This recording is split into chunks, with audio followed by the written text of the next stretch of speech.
his third game, the intensity of the playoffs. You can see it in these guys right now.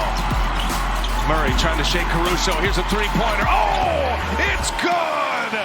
Jamal Murray. Well, game ball tonight for the Nuggets should go to Jeremy Grant. Oh, yeah. His energy at both ends were fantastic. Obviously, you know what Murray and Jokic did. How about Murray? Oh, just pours it in. Oh, Jamal Murray with an exclamation point. Welcome back to Playoff Central Live. I'm Stephanie Ruddy, joined by Jim Jackson. Thrilled you guys are still here with us this evening. How about it, Jim? Jamal Murray showing off at the end. You know, the beautiful thing about this, Stephanie, is we're watching the maturation process of a young man kind of growing in his game. Last year with the disappointment of losing to Portland, but now having a chip on their shoulder, trying to figure out how to lead his team. And a lot of times we see the buckets and the scoring, but it's the energy and the effort that he's bringing each and every night. It was on full display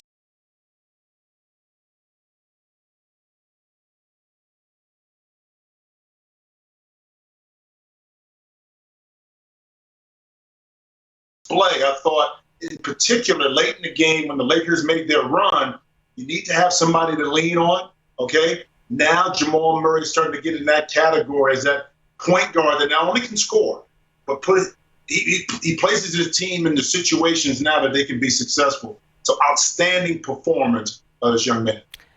Jamal Murray started things off with a tear. Look at these highlights. This is the end of the game, Murray Jim. Trying to shake Caruso. Here's a three-pointer. Oh! I mean, just big-time shot. I mean, just the ultimate confidence, but then again, coming out of bounds right here, the excellent pass, the playmaking ability. Again, it's not just about scoring. The scoring threat will open up opportunities, not just for yourself, but for your team. And AD, if you don't get out here far enough, you know I can stroke it right here by the sideline.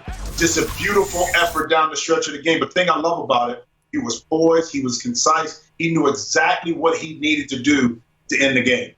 Jamal Murray ended up with 28 points, 12 assists, which is a career playoff high for Jamal Murray, and 8 rebounds, a near triple-double. But he didn't do it alone.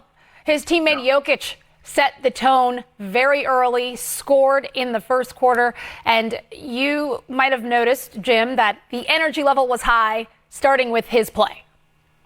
Well, part of the issue is when you're down 2-0, the Lakers have to come out and play and match the energy of their opponent. They didn't do that. It was incumbent upon Denver, in particular their superstars, Jokic, to come out and play extremely hard, to play decisive, to play direct, and that's what they did. They put the Lakers back on their heels. Now, again, a young team, you're going to give up some leads. Every team does that in the league, but they were able to finish. But the start, to me, was very important because they were able to set the tone on how this game was actually going to go. So they made the Lakers play catch-up all game long. And when you do that a lot of times, even though we've seen Denver come back, the result is you end up falling up short, and that's what the Lakers ultimately end up doing. Well, it was well chronicled what happened in game 2, right? Jokic and Anthony Davis down the stretch. Mano-a-mano. They both were the only two that scored in the last 5 minutes. Fast forward to tonight's game, and you see in game 3, Jokic still on fire in the first quarter. Anthony Davis, not so much. He only had 2 rebounds the entire night, Jim.